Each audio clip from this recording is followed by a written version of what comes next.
Olá, tudo bem, pessoal do segundo ano? Professor Raíssa de Literatura aqui trazendo para vocês um conteúdo aí muito especial. Hoje, especificamente, nós vamos falar sobre o romantismo, galera.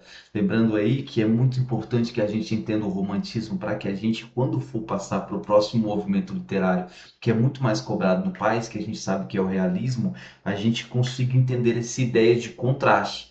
Vale lembrar, galera, que o próximo movimento literário ele vai contrastar, ele vai trazer oposição ao romantismo. Movimento este que será estudado agora, beleza?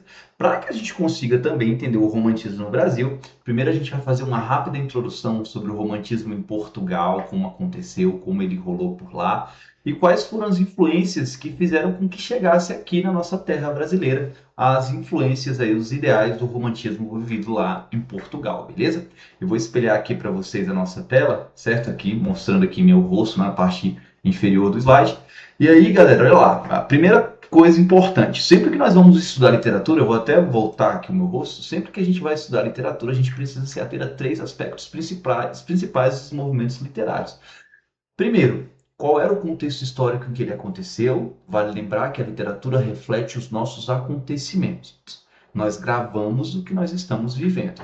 Segundo, quais são as propostas, quais são as características daquele movimento literário? E terceiro, quais são os autores? Depois que a gente sabe esses três aspectos, a gente vai testar. A gente vai ler poesias, vai ler nossas prosas, vai entender as características daquele movimento literário, certo? Através da leitura, através da resolução das questões. Então é muito importante que a gente se atente nesses aspectos aí para a gente poder avançar no nosso estudo, beleza, pessoal? Primeiro ponto aí.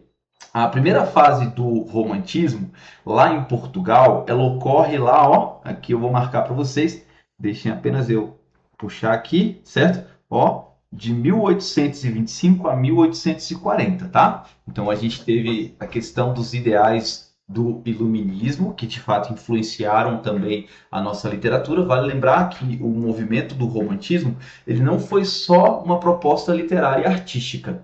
Ele foi muito mais do que isso. Foi uma nova ideologia, uma nova categoria, digamos assim, um novo pessoal influenciando ainda mais nas formas como a sociedade é regida, beleza? Então, qual era o contexto histórico? Começando naquele primeiro aspecto, o qual eu citei para vocês, galera. Falando lá de Portugal, a gente tinha uma instabilidade política muito forte, tá bom, galera? E o que estava acontecendo? Primeiro, vamos voltar aqui, conhecimentozinho de história, para a gente poder entender o contexto histórico social que está acontecendo. Primeiro, a gente sabe que naquele tempo, lá, a Inglaterra estava de fato em guerra, certo, com a França. E aí Portugal ele era aquele cara que era amigo de todo mundo, digamos assim, né? Até que ele recebia navios que atracaram lá em Lisboa, recebendo recursos, né, que eram justamente para a Inglaterra. Napoleão Bonaparte foi lá, percebeu isso e fez o quê, galera? Certo? Ele foi lá e justamente presta atenção aqui nesse slide, galera. Ele foi lá e justamente ameaçou, galera. Quando a gente tem aqui, ó, certo? Ó, quando a gente tem aqui essa parte da fuga da família real para o Brasil, certo? Foi porque justamente Napoleão Bonaparte havia ameaçado a família real, dizendo que iria invadir Lisboa se a galera continuasse ali ajudando os ingleses, beleza? Então, olha só, a gente tem aqui invasões napoleônicas acontecendo, a gente tem fuga da família real, certo? Então, a família real de fato veio para cá, para o Brasil, todo mundo embarcou nos navios, ó, e acabou indo embora, certo? E a gente tem também a Revolução Liberal do Porto. Então, galera, vamos lá, eu vou espelhar aqui os slides para vocês conseguirem ver bem. Eu vou espelhar aqui na parte superior. E reparem aí, meus queridos, olha lá. Primeiro, estava rolando muita instabilidade política, pessoal, certo? Instabilidade política, invasões napoleônicas, a vinda da família real portuguesa para cá, para as terras brasileiras. Esse ponto aqui a gente precisa parar um pouquinho para entender o que aconteceu. Galera, olha só. Quando a família real chegou aqui no Brasil em 1808, certo? Ele teve eles sofreram alguns probleminhas assim. Porque primeiro, a família real ir embora de Lisboa e vir para cá, certo? A Lisboa, ela ficou de fato muito abandonada por eles. E os intelectuais, a burguesia, a elite da época sentiram muito isso, certo? Dizendo que Lisboa estava completamente abandonada pela família real. E ao mesmo tempo, quando a família real chegou aqui no Brasil, nós não tínhamos, pessoal, nós éramos puramente uma colônia, nós não tínhamos um banco, não tínhamos imprensa, nós não tínhamos universidades. E aí acontecia, não por acaso, que muitas vezes os filhos da elite precisavam ir lá para Portugal para poder estudar, certo? Mas, pessoal, com a vinda da família real para cá e com a vinda da imprensa também para cá, a gente começou, né, a nossa literatura começou a acontecer no sentido de quando eles traziam os periódicos, né? A imprensa começou a lançar os periódicos e junto a esses periódicos nós tínhamos ali folhetins, né, que falava ali justamente que eram novelas, trazendo a literatura para cá, para o Brasil, tá? Isso é importante, então, voltando aí para o nosso slide, para a gente poder entender bem. E aí, meus queridões, olha lá. Invasões napoleônicas, a fuga da família real para o Brasil, a Revolução Liberal do Porto em 1820, disputas entre os liberais e absolutistas, isso aqui, ó, quem está estudando história é mega importante para nossa literatura também. Guerra Civil Portuguesa, que aconteceu lá também, galera. Então percebam aí, pessoal, certo? Isso tudo, esse tanto de influência estrangeira, certo, galera? Essa guerra civil acontecendo, a saída da família real para cá, para a colônia brasileira, foi gerando o quê? Uma crise na identidade portuguesa. E não por acaso, galera, a gente vai perceber que um dos ideais do romantismo é justamente trazer, resgatar essa identidade portuguesa. Beleza, meus queridos? Então isso é mega importante. Tá bom? Então a gente já começa a perceber que o romantismo ele não era só um movimento literário. Existia também um projeto ideológico por trás disso, um projeto de resgatar de fato a essência portuguesa, certo? Que estava perdida. É como se os portugueses de fato estivessem sentindo ali saudade daquela época, daquela era, digamos assim, que o Portugal era grandioso, né? Puxando ali a época das grandes navegações, das grandes conquistas, das colônias, da exaltação, né, dos Lusíadas ali, do Camões, vocês vão perceber isso tudo. Mas, voltando para cá, galera, o que aconteceu ali? Por trás de tudo isso, gente, desse projeto ideológico, isso tudo foi muito pensado, tá? Olha só, a gente tinha uma galera que estava influenciando cada vez mais a sociedade, e essa galera era justamente a burguesia. Quem é esse povo? São os detentores dos meios de produção, galera, certo? São os detentores dos meios de produção que agora está endinheirado, essa galera também tem muito dinheiro e também quer influenciar na forma como as coisas são decididas. Quer influenciar na política, eles vão influenciar nos costumes, eles vão trazer novas propostas ideológicas, trazendo essa ideia de liberdade, certo? Então, esse ideal de liberdade ali que nós teremos, ele vai ser também muito presente, não só no conteúdo dos nossos textos, tanto em poesia quanto em prosa, quanto também na forma como esses textos são escritos. É uma nova proposta que está enraizada em tudo, meus queridos, beleza? Então é lá, ó, inspiração nos ideais iluministas franceses, né? A gente sabe que isso aqui é uma clara influência do iluminismo, defesa da liberdade individual e coletiva, certo, galera? E modernização do Estado português. Isso tudo estava acontecendo lá, tá bom? E aí, como a gente estava tendo uma crise entre o absolutismo ali e as novas propostas e tudo, certo, galera? A literatura, boa parte dela foi desenvolvida em ambientes externos a Portugal, em outros lugares, beleza? Por quê? Porque muitos autores eles estavam exilados pelo fato de apresentarem essas novas ideias progressistas, certo? Que eram totalmente contra o sistema português ali na época. Beleza, galera? Então isso já começa a trazer já começa entrar em crise o que é de fato ser português, quais são as características ali, certo? Puxando isso aí, galera, é muito importante também que a gente entenda alguns aspectos. Reparem aqui no slide, olha lá. Primeiro, a gente sabe que o romantismo ele começou lá em 1825, certo? Com ideais iluministas ali, certo?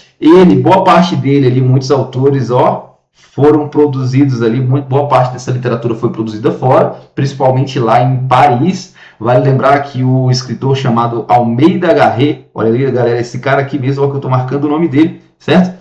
Ele produziu essa literatura fora, certo? Com aquele sentimento de saudade, aquele sentimento de ufanismo, aquele sentimento de saudosismo, falando da grande época em que Portugal, de fato, não tinha essa crise, era um país muito grande e tal, certo? Depois a gente utiliza um cara muito presente, talvez o poeta mais importante ali da literatura portuguesa, de fato, certo? Que é Luís Vaz de Camões, galera. Ele é muito exaltado nas obras do romantismo como sendo um elemento que caracterizasse muito bem os ideais de Portugal, certo? Por quê? Porque ele era uma figura épica. Olha lá, galera, figura épica portuguesa e serviu como símbolo máximo da grandeza nacional, certo? Beleza? Então, durante esse período de decadência, né, a família real lá fora, né, um novo ideal, invasão de Napoleão, guerra civil acontecendo, era necessário evocar o período que Portugal de fato era grande. Certo, gente? E isso tudo, galera, olha só, essas invasões, essa ausência da família real, esse descaso, digamos assim, como foi dito, né, que eles tratavam de fato Portugal, Lisboa, isso tudo vai resultar em quê, gente? Em uma nova sensibilidade. Olha lá, meus queridos, tá? Então, outros termos, talvez um pouco mais tristes, introspectivos, eram trazidos aí agora. Por quê? Porque, pessoal, olha lá, o poema ele começou a introduzir a melancolia, certo? O individualismo, a ânsia de liberdade, certo? Já eram novas marcas da literatura portuguesa, tá bom? Então, resultado de toda essa instabilidade, de todo esse sofrimento pelo qual o pessoal estava passando lá em Portugal na época. Ele veio se consolidar, principalmente, galera, olhando essa cronologia, reparem ali, ó. 1825, né, gente, foi a publicação do Almeida Garrett, certo? Foi o início simbólico de um movimento lá em Paris. Ele estava lá exilado e trouxe essa produção, certo? Em 1836, ali, ó, já no impulso, digamos, ali de Almeida Garrett, a gente teve um cara chamado Alexandre Herculano que publica A Voz do Profeta, certo, gente? Trazendo ali, de fato, consolidando de vez ali a proposta da primeira geração com força ideológica e estética do romantismo português, tá? E ali depois a gente tem ali, em 1836, a divulgação de uma revista, olha lá, meus queridos, certo? Apresentando, então, uma nova proposta, uma nova maneira de se fazer poesia, um novo olhar mais introspectivo para dentro, para as emoções, para o sentimentalismo, certo? Então, a gente tem ali como características, se a gente for pegar, essas aqui. Primeiro, galera, resgate de mitos nacionais. Então, lembra aí, não por acaso, a gente resgatou ali Camões, né, galera, que foi um autor português que escreveu Os Lusíadas, que é um poema épico que fala de grandes épocas de Portugal, que desbravava, que tinha uma poderosa armada, que descobriu ali muitos países, certo? Muitas colônias e foi muito rico e muito influente, certo? E também, galera, eles resgatavam a figura de um herói nacional baseado também no aspecto medieval. Isso é importante, tá bom? O resgate, então, ó, a gente tem ali, ó, heróis, batalhas e lendas fundadoras foram recuperados como matéria-prima literária, reforçando o orgulho e a memória coletiva, tá? Então, a criação de mitos, a memória de grandes de guerreiros implacáveis e de grandes escritores ali foram evocados no sentido de resgatar esse sentimento aí português, beleza? Então, resgates e mitos nacionais, isso é uma característica muito forte, principalmente ali também a criação, a retomada de um herói medieval, beleza? Aquele implacável guerreiro que vai mudar tudo e tudo mais. Literatura nacional e original, tá bom, gente? A maneira de se fazer, muitas dessas características, inclusive, pessoal, elas serão trazidas ali para o nosso romantismo aqui no Brasil.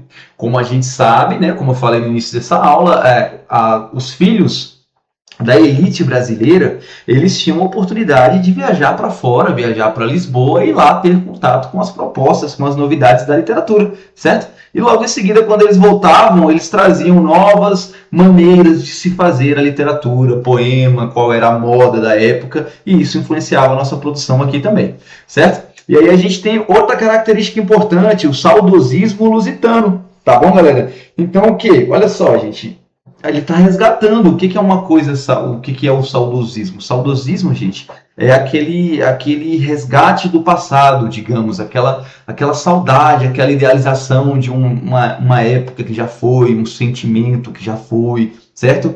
Beleza? Então fala de um passado, resgatando esse passado muito bem.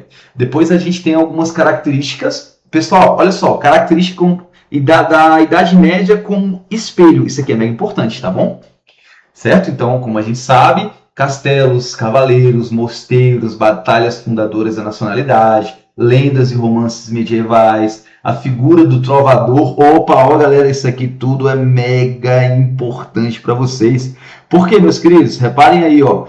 Castelos e fortalezas, né, gente? Então isso traz um cenário épico para a construção da literatura portuguesa.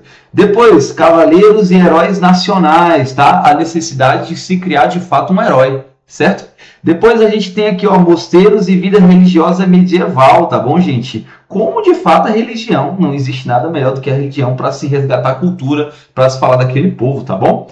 Lendas e romances medievais reinterpretados, e também a figura do trovador e da poesia trovadoresca. Aqui a gente vai precisar relembrar alguns pontos aí importantes. Pessoal, quando a gente estuda literatura, certo?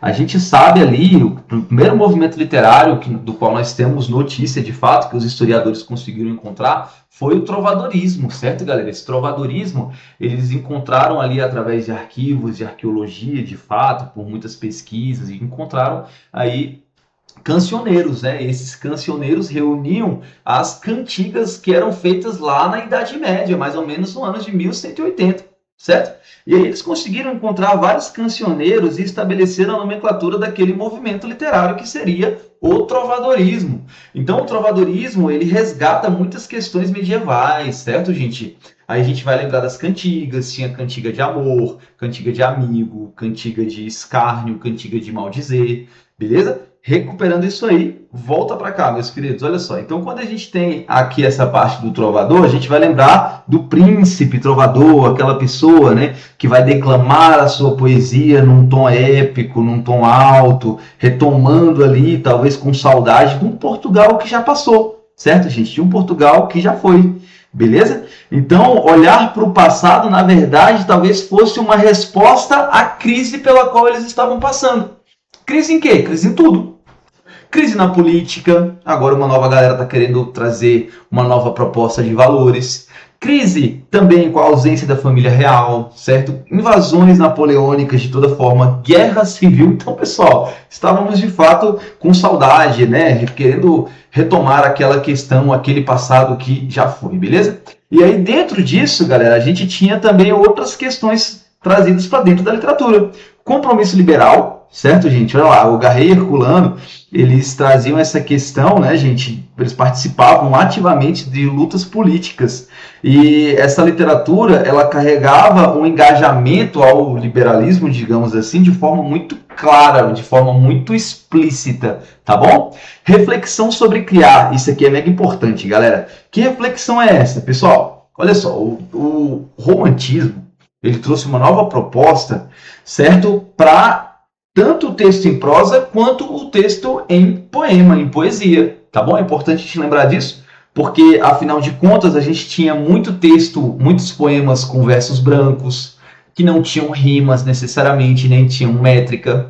A gente teve muitos textos ali que olhavam com uma nova proposta para dentro de si, uma introspecção, uma melancolia, uma saudade do que já foi, certo, galera? E diante dessa nova proposta, escrever era também o que, meus queridos? Um ato político, galera. Publicar textos com esse novo compromisso liberal, com essa nova maneira de se fazer literatura, era um ato de resistência.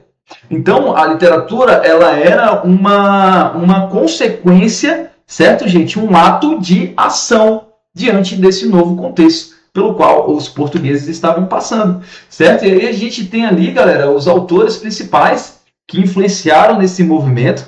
Primeiro, né, gente? A gente tem o Almeida Garré, presta atenção aí, meus queridos, olha lá, ó. Almeida Garré iniciou sua formação sob influência neoclássica, mas os exílios, primeiro no Brasil, depois em França e na Inglaterra, retomaram a sua sensibilidade, incorporou o individualismo melancólico e o subjetivismo típicos do romantismo europeu. Galera, na verdade, individualismo, olha aqui, meus queridos, melancólico e subjetivismo, isso aqui é característica do romantismo como um todo, tá? Isso é importante a gente lembrar. Isso é característica da primeira escola literária, da primeira fase do romantismo, da segunda fase e da terceira. Beleza, gente? Aí nós tivemos aqui Camões, que foi o marco, né, gente, é importante a gente lembrar isso aqui, ó. 1825 foi quando foi publicada a obra, né, do Camões, a obra Camões, lá pelo Almeida Garrett, certo? Que trouxe uma nova proposta de fazer literatura naquele tempo. Aqui no Brasil, gente, a gente só foi ter a resposta, a chegada do romantismo em 1836, tá bom? Isso é importante, então cuidado, né? 1825 foi a chegada do romantismo em Portugal. 1836 foi a chegada do romantismo no Brasil. Tá bom, meus queridos? Anotem isso aí, é importante, isso já caiu em prova, tá bom? Depois a gente tem aqui outras publicações, Dona Branca, que foi a continuação do projeto de resgate da identidade nacional, através de uma narrativa poética, também essa questão épica, certo? Essa questão épica, grandiosa, para relembrar um passado, confirmando aquelas características que acabamos de citar. Depois a gente tem Viagens na Minha Terra, de 1843, tá, galera? E ela traz um monte de coisa, gente. Era uma mistura de literatura de viagem com ficção e reflexão sobre Portugal. E aí era basicamente uma síntese do projeto romântico. Mas é importante a gente lembrar também que, oficialmente, para as nossas provas, a primeira fase do romantismo em Portugal, ela ocorreu de 1825 e foi até 1840, beleza, galera? Então é importante a gente sempre lembrar. Então, olha lá, início simbólico, como a gente tem, 1825, consolidação foi com aquela revista, como a gente viu, 1836, 1837, lembrando que nesse ano também foi o ano que chegou ao Brasil, ó, galera, certo? E a gente tem 1840, que foi o encerramento da primeira fase, tá bom, galera? Cara, muito importante, gente, esses dois, tá? O Almeida Garrett e o Alexandre Herculano, são dois autores muitíssimo importantes aí para questão da construção desse novo projeto literário lá para Portugal, tá bom, gente? Então ele não era só um escritor, uma pessoa que escrevia ali necessariamente, ele também era um participante ativo das lutas liberais, tá, gente? Então ele enfrentou exílio, se envolveu com polêmicas com o clero, né? E aí, quais eram as polêmicas? Gente, esse conflito aconteceu justamente quando ele publicou a obra História de Portugal, né, gente? E aí ele dizia, né, nessa obra, que o milagre de Eurique era provavelmente uma lenda criada posteriormente pela tradição religiosa portuguesa.